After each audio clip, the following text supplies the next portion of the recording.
US President Donald Trump has announced that South Africa will not be invited to the G20 summit next year in Miami.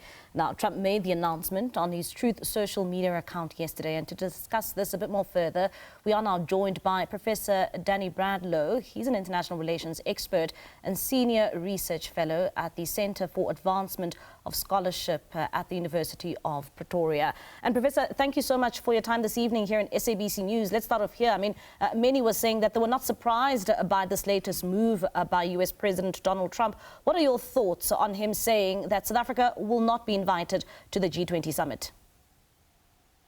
I mean, as you said, it's probably not a total surprise given the diplomatic victory South Africa had with the leaders' declaration at the G20 last weekend in South Africa.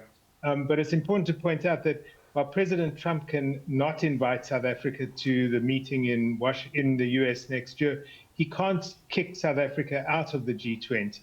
The G20 is a club of members that are self-appointed, and they would all have to agree to kick South Africa out, and that seems extremely unlikely. And that's the rhetoric we've been seeing from South Africa. They are saying that it is their right to come to the G20 summit, as they are a member of the G20. But at the same time, I mean, what rights does South Africa have in terms of exploring this latest move by US President Donald Trump, particularly with him trying to isolate South Africa? I mean, South Africa is absolutely correct. They have a right to be in the G20. And the US doesn't have the right to kick them out. However, as a practical matter, the US could deny visas to the South African delegation so that it makes it very difficult for them to attend meetings in the US next year. I would imagine if that were to happen, and is already beginning to happen, other members of the G20 would express their opposition. And the US will have to decide, does it want to antagonize all the other members of the G20 by not inviting South Africa? At the very worst, if South Africa didn't attend next year, they would still be a member of the G20 and would be invited by the UK when they take over in 2027. And should South Africa not be allowed to attend the G20 summit next year, like you're saying, through issues around visas and visas being rejected by the US government?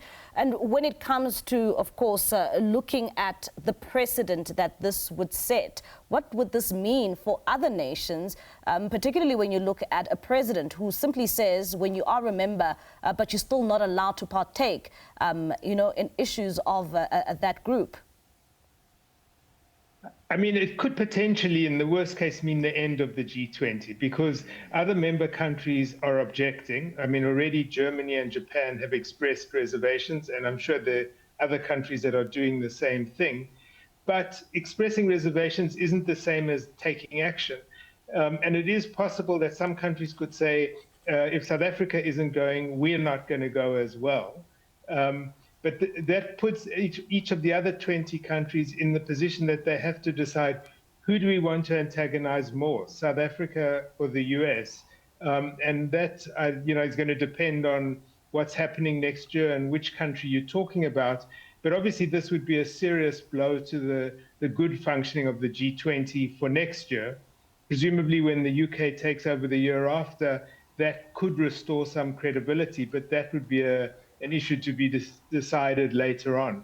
And what does this also mean for issues around the AGOA that the country has also highlighted quite significantly, particularly when it looks at the relations between the two countries? It seems as if it's beyond repair now. It definitely does seem it's in a difficult position. In terms of AGOA, I mean, that's for the whole African continent. It's not just for South Africa. So it's possible, though it hasn't happened yet, that the US decides to renew AGOA, and it could decide to renew that for many countries on the continent, but not for South Africa. So it is going to create a difficult situation for South Africa.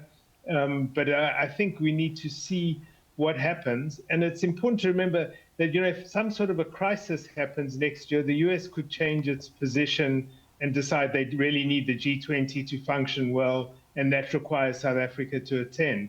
So it's, in a sense, we have to say it looks bad now, but it's subject to what happens over the next year as to what exactly the outcome will be. All right, Professor, thank you so much for your time.